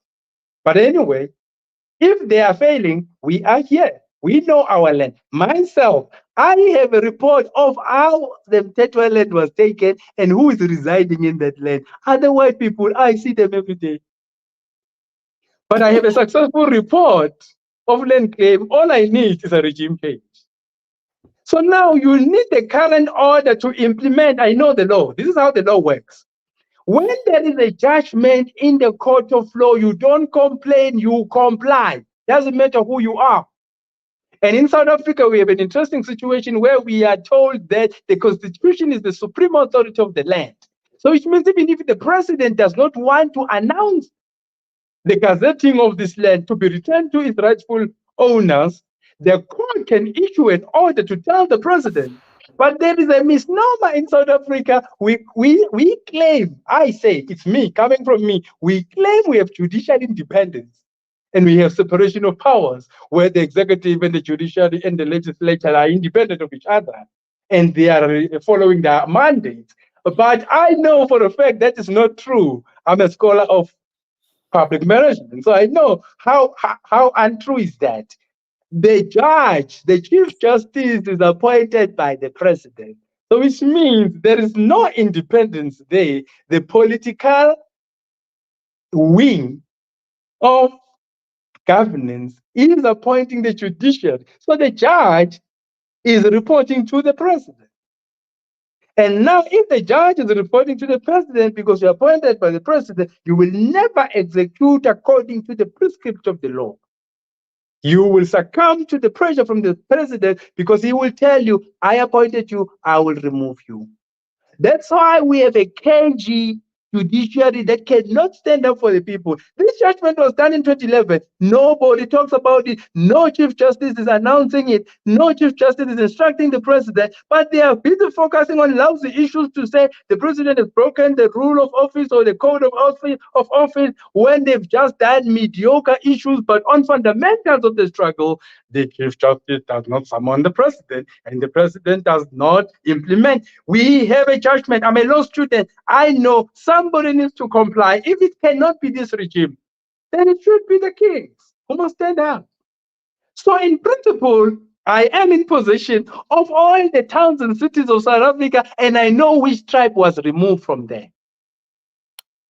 So which means we can call a conference of these tribes and say, your tribe, Susan, was based in such and such a town. Your tribe was based in this town. Your tribe was based in this. So which means what you see in South Africa is actually a front. If you see white people in suburbs, they are sitting at the expense of black people, and black people are confined in the township because by law it was designed that it must be so. But this judgment, the judge who stood up for this, they killed him after he made this judgment. And the recipient of the judgment was also killed. But they thought by killing these two, they are killing the case. The case exists in the annals of case law that a judgment was made in favor of an African. So that renders a restoration of African kingdom through the Roman, Dutch, and British law. So we are within the confines of the law and the prescript of the law to say, give back the land kings. Now it's no longer a political statement, it is a judicial statement. So if Mm. Britain and France and Portugal, America, whoever that was colonizing us has a duty to comply. If you don't comply, we don't mind. It means there's no honor in Roman, Dutch, and British law. After all, how possible that we ended up having a Roman, Dutch, and British law, yet we call this a black dispensation?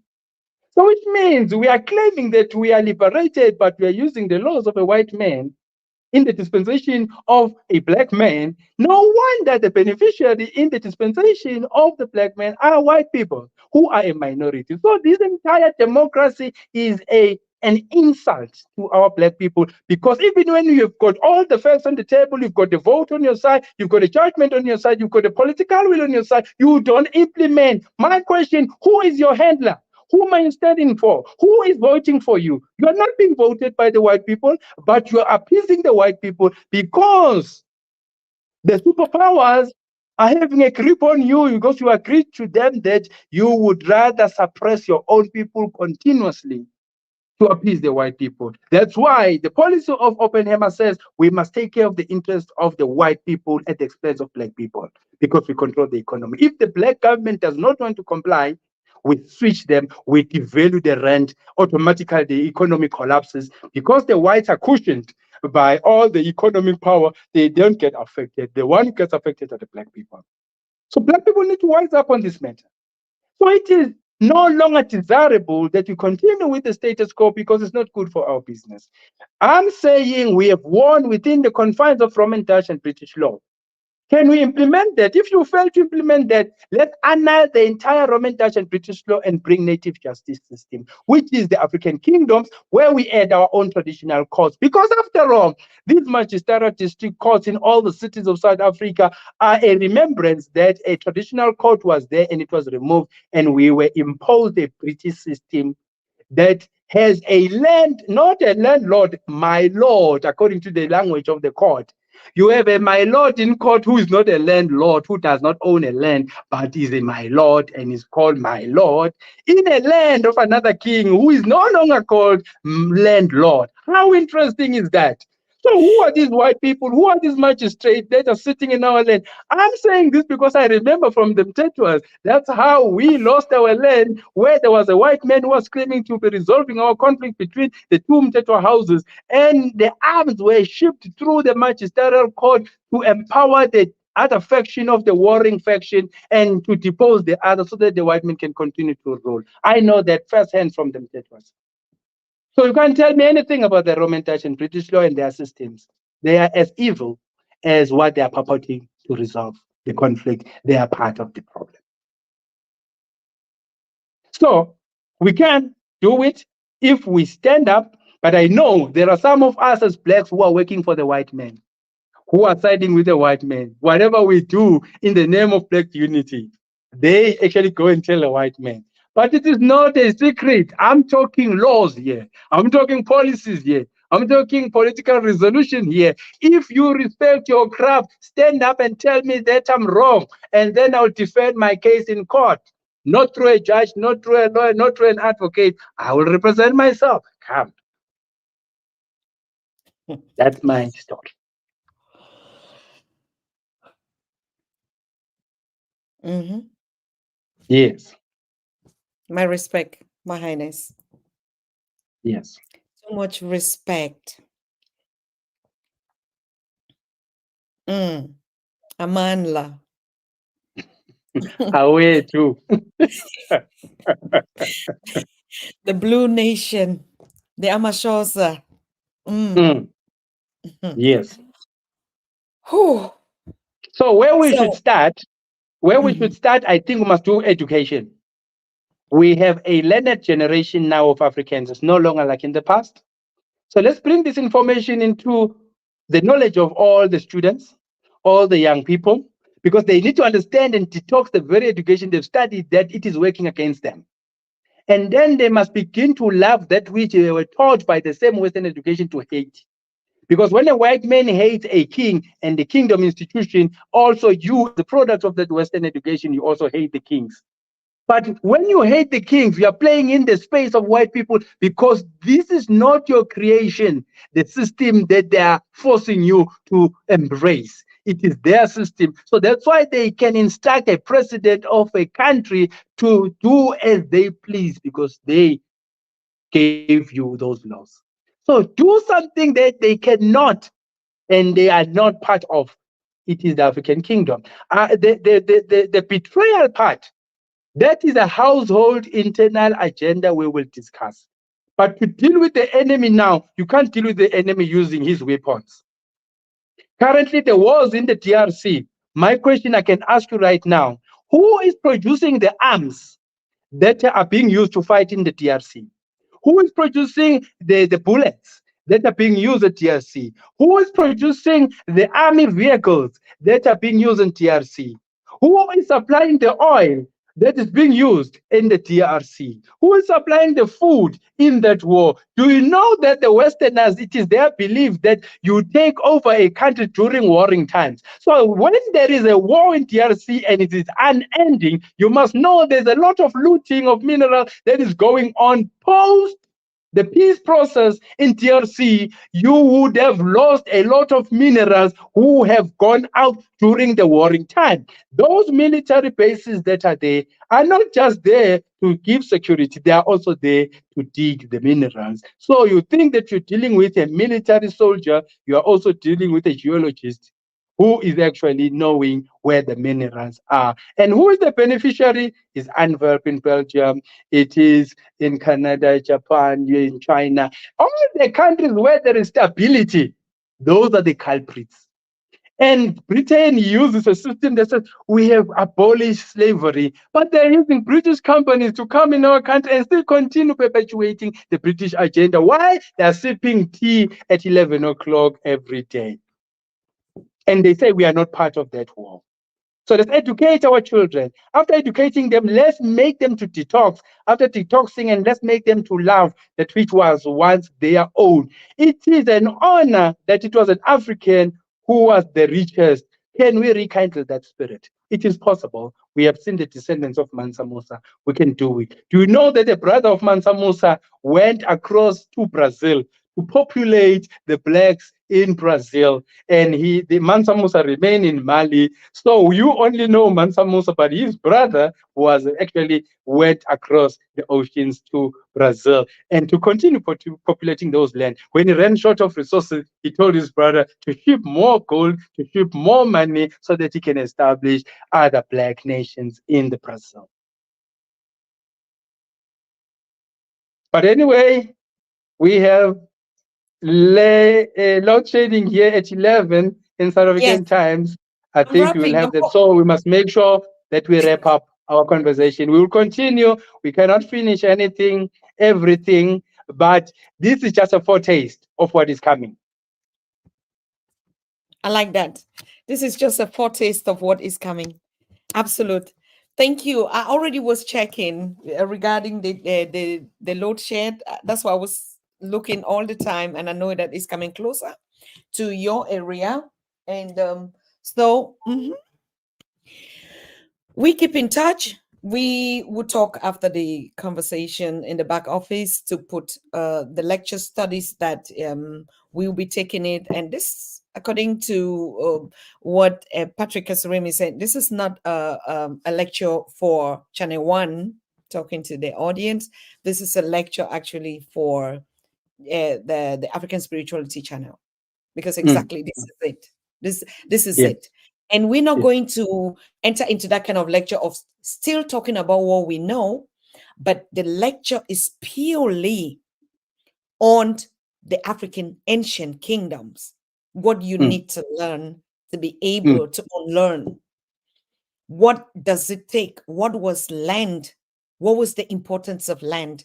What was the use of land? How did mm, Mansa Musa become the richest? What kind of mm, merchants were he trading on? mm, mm, And mm. that's actually the lecture. And he's going to be joined by other kings like Mm, even the bloodline of the Mansa Musas, because what they're doing is bringing all the kingdoms of Africa mm, together in different types.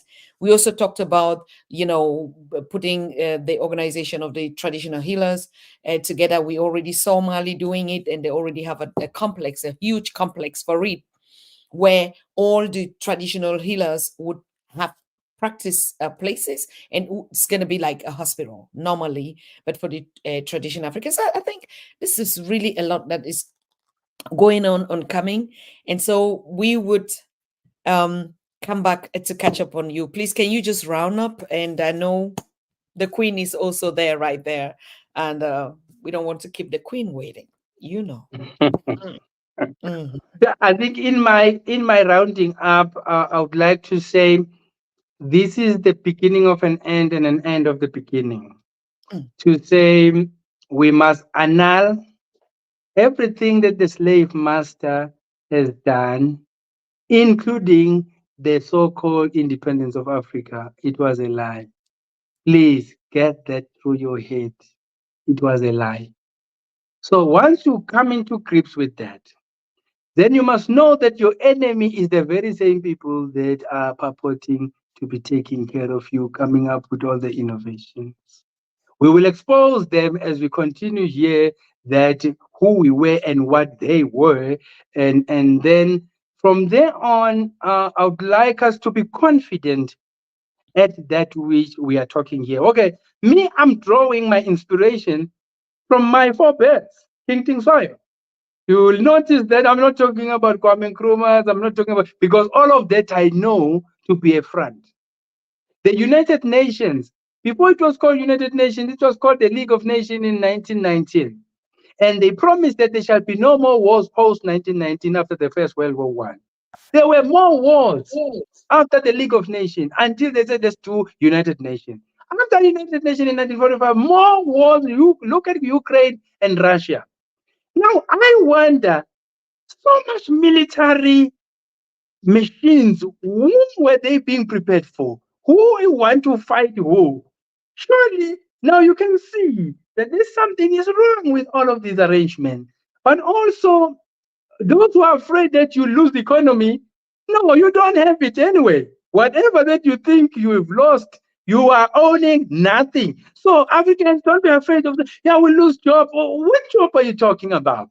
Because not even the presidents of all African countries are owning anything. So I'm not impressed. We will start. I'm trained in public finance, so I know how to create a monetary economy in our terms. We use our minerals as a bearer of value. So I know how values are actually applied. We are living in an era where it's a return of a barter trade in a modern day. So we'll figure out ways. So don't worry about that. Africans are a market. We are a labor. We are everything. So we don't need anything. I don't care how they can dangle a carrot in front of you. We can survive. Have that in your head and be confident. And I'm not drawing the inspiration from all your King Leopold or the German Kaisers or kings of Britain and so on. I'm talking about African kings. And in this case, I'm talking about my lineage because he was the great king and he fathered and groomed the greatest king, also King Shaka. So, what more do you need? I've studied the education of the Westerners, but I'm now implementing the African agenda as the continuation of where King Tingsai left off in 1818. It is possible. You speak of African spirituality, the restoration and the reincarnation of the spirit of our forebears is possible. And this time is the agenda of African kingdom. I don't care what the political regime is saying. They have failed because they were set up to fail. Is that simple? I'm in love with my voice. I can talk the whole day. Everything is up to you, down to me, with pleasure, without any pressure. Thank you.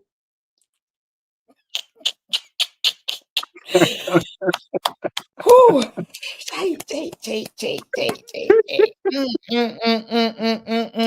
Yes, I see my Queen Irie clapping, and I can only clap.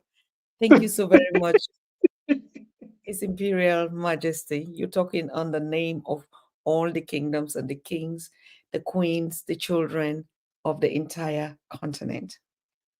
Thank you. We're Thank you. honored to have you. Your children Yes. in the diaspora are listening. Mm, Your daughters, all mm, of them. For the yes. first time, we're hearing a king that is telling us not to worry. We will Yes. fix it Yes. because Yes. we've been crying a lot and Mm, heartbroken. Your children are sick on the continent in the diaspora. mm, mm, mm, We've been looking for solutions. Most of them, we're always having political solutions. mm, And somehow our heartbeat is telling us that's just not correct. yes. Most of the time, Mm, we've been thinking that we know the solutions, mm, but Africans are struggling and seeing that these solutions, no matter how hard, is not implementable. For the first mm, time, we know that we can be rest assured yes. that we're going to get back. We're Mm, going to go back to a real state of the origins of who we are mm, and just mind our business. yes. Go back to our farms, take care Mm, of our farms, take care mm, of our children, our girls, our boys, our elders in the community. yes. Unapologetically, we'll just go back Yes. to that Yes. that we were. So I thank you so Yes. much. Bye Thank you. yet. Bye yet. Double. Thank you. Thank you. Bye. Bye. Whew. I am more than inspired here, Cheryl. Please. Oh, thank you, Ernest. Thank you, Brother Parker. It's been a while. We missed you here. We already started on Sunday and we're seeing you now for the first time. I was a little bit kind of worried. If you check your box, I text and I like, were you okay? Because all the members of the family were already here and you were not. So I want to thank all of you that connected, even the whole Mthethwa community in South Africa. All of them were already watching. They had been calling and just thanking us for hosting their king, and they trust him, they love him. Smart, young, bold, courageous, and it's true blood lineage, and they're so proud of him. His work, like you hear, he speaks. It's not just speaking. Um, so I think mhm, we're there. You heard about the piece of land, very huge that we have. If you are ready, like we are ready, even if you're not ready, please save for the next 3, 4, 5, 6 months. It's not even that. Just save even the luxury of us. Let's sometimes let us suffer and just get out of it. Save a little bit for your portion of land in KwaZulu Natal. We'll start there and every other places that we're going to. Remember, the continent is one, belongs to you. One. Doesn't matter whether you would be settling where or you be going downtown or uptown. Um, Bridges we can swim across. We'll go through it. We'll climb the mountains and we'll still meet at the corners. Okay. So be rest assured, my heart is just like I said, for the first time. I mean, we're always jongling around, oh, we have to do this, we have to do some kind of business here and this and that. And always our mind was like, this is something is just not adding. But who are the real ones? Even us that speak. Because at the moment we start speaking, before we know it again, we're the one that are always against. Nice politicians, nice policies, nice communication, nice. That's why I love Papa James when he said yesterday, you know what? The only democratic country in the West is Germany. Because they left, they did their mistake, they left and they came back and say, let's build developmental cooperation. Anyways, whatever, once bitten, always. So I look forward that we're going to have these lectures with this king so that we can begin to remember. I love his first presentation when he was describing, how they came from the 1800s. Oh my, that, that is what we call poetry. That is poetry. That is storytelling. That is theater. That is that is book writing. That is exactly how the kingdoms were. The narrations, the choice of words, you could see everything in your eyes. That's the spirit. That's AS, African spirituality. You don't need us to describe it anymore. or anything. I think people are still thinking it's going to be a place where we'll go and gather somewhere. There'll be an altar, and then there'll be somebody telling us, and then there'll be somebody telling, okay, this is our own book. We have to study like that. That's not African spirituality. It's just exactly. It's Ubuntu. I do it to you because I depend on you. You depend on me. I want to thank all the queens of Amashola, the Blue Nations. Yeah. I mean, we had that thing. We had that thing when we connected. And these are all the descendants of the Abantu, of the Bantu tribes. And I can never say it louder that these Bantu tribes had their origins from Cameroons. And they migrated. So we're going to get into all these things. What were we before? The kingdoms. How do we relate to the Ethiopian kingdoms? Which were these kingdoms? How were they set up? What was their religious beliefs and their customs? And then we come down to all the different kingdoms. So at some point, it is not a lie that we were a continent of different, they just changed the language, 54 countries. So, but when we will go deeper, we're going to see we were a continent of different tribes, major tribes, and most of the tribes now relocated through migration. Migration is not a new policy today. It's just that they politicize migration just like every other thing, and then we begin to see everything is a problem. Migration has begun from time immemorial. And most of our migration, exactly even to today, is done on the continent of Africa, sub-Saharan Africa, us. Okay, so these are the things that we'll know. And I think this is the age for us to learn, to research. And now, when we finish the stage, then we start doing business because we know who we are. Right now, we're still too early to do business. That's why business topics, it is good, but yes, Blue Nation under the guides of Imboni. We haven't touched that one. Okay, we haven't even touched that one, but while you know it, we've not even touched that name. We've not even touched it because that one is going to be something else. Yes, my brother CNS say Bana Cameroon. All the origins of the Bantu people. Now you see them in the Luos. The Luos of Kenya are the Bantu origins. They are in Uganda. They're in South Africa, in the different kingdoms. They're in part of the Western. I mean, like, it's not the biggest tribe. We know who the biggest tribes are on the continent, but this is the second largest tribes with those origins from there.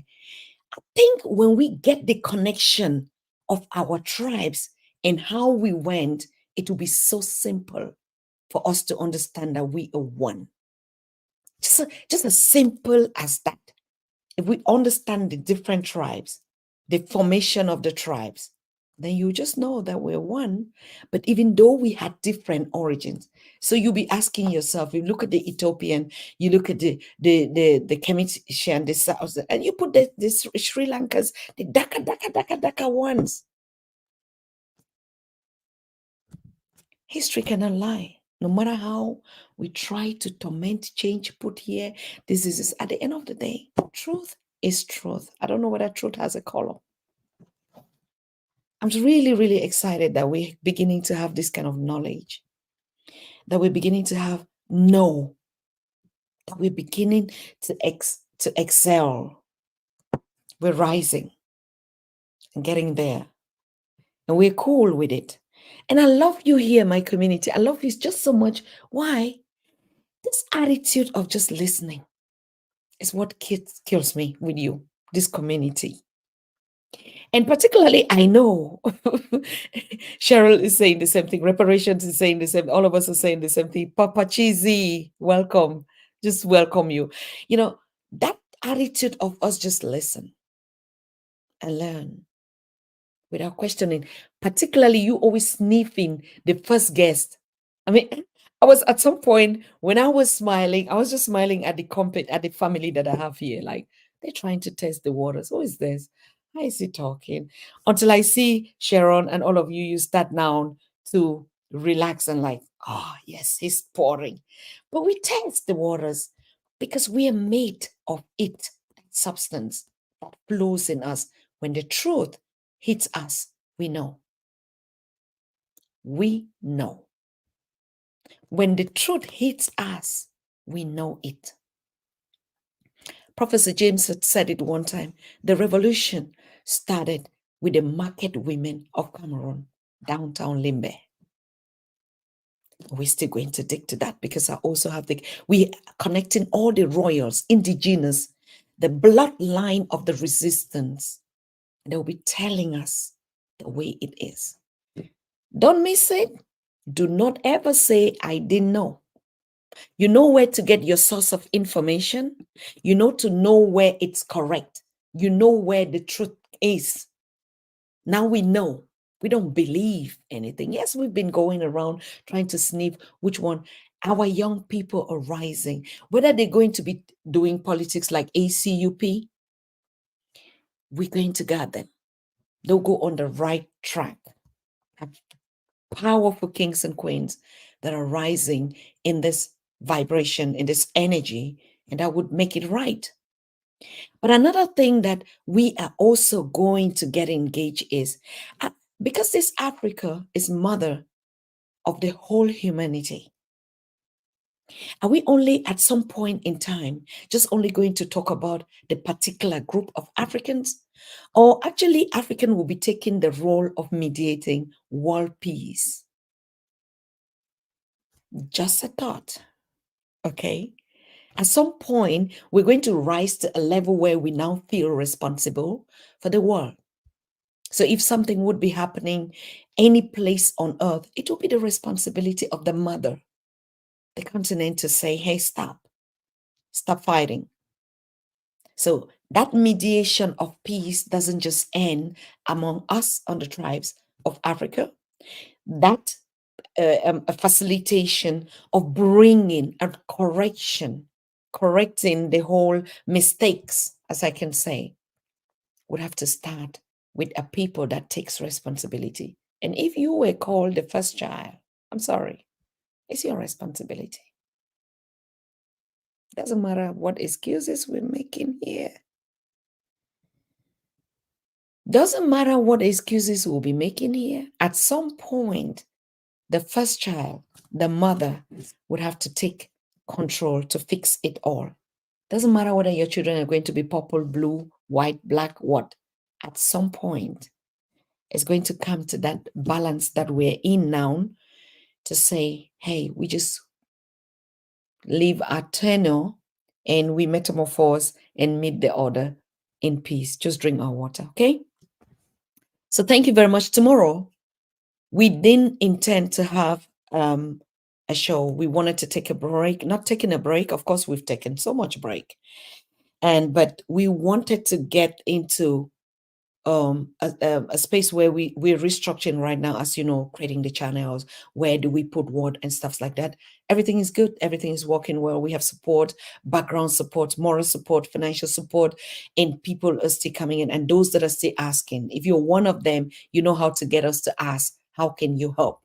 And we'll put you on the channels to help. Okay, what you can do. And but the truth is, tomorrow we have to be here. We have to be here for Congo. Because at a certain point, I think we are already getting a little bit like comfortable, particularly our young people. I didn't see a lot of youth posting about this situation in Congo, and that was already worrying to me.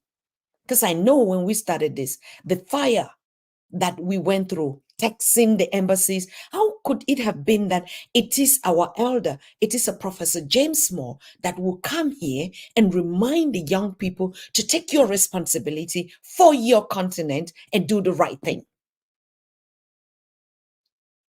Honestly, it was a shame. It is going on. In the past 2-3 years, everything has always been pushing up. So one thing would happen, whether it was the elections in Uganda, all of us gathered here, and the whole world, we were making really impactful contribution. Whether it was in Cameroon, the southern Cameroon, you saw how we were on action. But it's as if the more now that we're rising and we're knowing things, we're getting somehow like comfortable. Now I know who I am, so I can do what I want, so I can do this. And we forget that we're still not there. So I want to encourage you, young people, all of you that are watching me, whether you're watching me from South Africa, you're watching me from the Cameroons, you're watching me from the diaspora in the Caribbean, in the Americas, in China, wherever you are watching me, you have to hashtag Congo, like we did for Haiti. Each time the Haiti month is coming, you see Mama Bello going around waking up his children. I think we have to do the same thing, not just only because it happens in the diaspora and we're coming to do a collect. It has to be a normal routine that we don't slip back on the opportunities that our ancestors are giving us right now. Yes. That's why we always say if it was Ukraine or Russia, you see, Africans will be discussing that. Because at some point in time, the European put the message there that it is unavoidable. You will see it. You'll just be a part of it. But we always doing the pro retrospective of now condemning why is it like that. So I want to call on you, young people, you that are watching me. Hashtag post on your private social media handles all embassies and news media houses, they are all now on social media space. You go to Instagram, you go to Twitter, or Rumble, or you go TikTok, you go everywhere, they're there.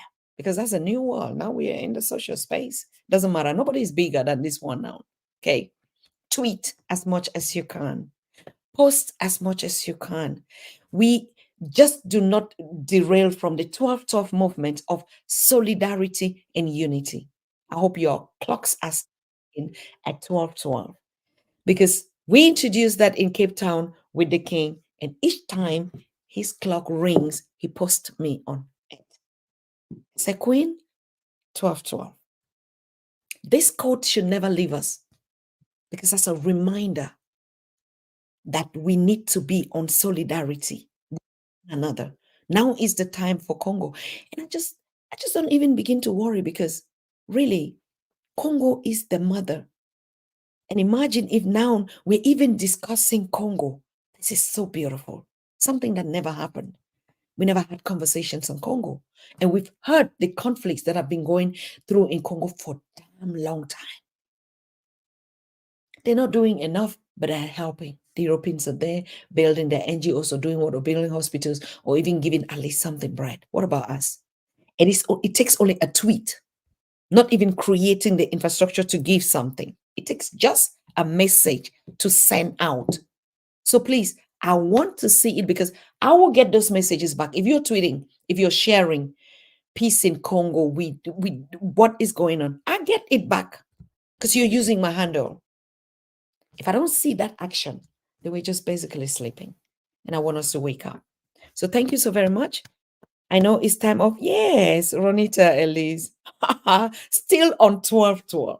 We're gonna do another conference on 12-12. I don't know whether we'll still meet in Detroit or we'll still meet in New York or we'll meet now on the continent or in Europe. We are going to continue the language and the spirit of 12-12 because I think we're just sleeping. I gave it on the continent, they're already so busy on it. But what I like is the different time zones. Like, when the Mthethwa royals are posting, the queen particularly does that all the time. When she sends it to me, I'm seeing, okay, mine will be ringing in the next hour or it already rang because we're 1 hour ahead of them. Doesn't matter. Put it on 12-12, whichever your time zone is. 12-12 means set an alarm on your phone to ring at 12-12. When that alarm rings at 12-12, it's a solidarity call of we belong to each other. That's the 12-12 movement. Set it right now as you're watching me. You're more than 200 watching me right now. If 200 minus Ronita, Cheryl, and the others, Stevie, they're already on it. A long time. Johnny, okay. But you that are watching me for the first time or that, just set it on 12-12. Put it ring. It's just an alarm. Setting it alarm. You can put Congo. You can call your like reparation is saying Congo hashtag. Put it on Congo. Just put 12-12 Congo. When it rings, we're sending it up 24/7. 12-12. Mm-hmm. Yep. So thank you. Thank you so very much. Monday we're gonna meet. We're gonna meet the same time, and we're really going to put the fire here. This week it's gonna be about Congo. Congo, free Congo hashtag. Thank you. Thank you, Leah Kanya. That is it. Free Congo on all your handles, whether it's from the Cameroons, from where, Nigeria, Niger, Burkina Faso, where, Mali, wherever we are, from the Blue Nations, my Amashosa, yeah, with, I don't want to call that name yet. It's too precious to call right now. So, yes, just go ahead and we remember one another. That's the energy. And we're not doing it, and you see how we're falling. So thank you, my people, my family. We gotta go now, and we see ourselves tomorrow, okay? I love you, and you know it. We know it all the time. All. That's the wife of the continent speaking right here, and the mother of the continent. All right. Thank you so much, guys. We see us. You are watching the Pan African Daily TV with Dr. Susan Tata. The Africa we want. Unity, consciousness, our culture, our spirituality, our history. One Africa for Africans worldwide. Motherland's calling its diaspora home. Join my voice. Join my team. Join my campaign. Campaign 21 hashtag 1 million subscribers on the Pan African Daily TV YouTube. Be a volunteer. Apply now. Be the new Africa.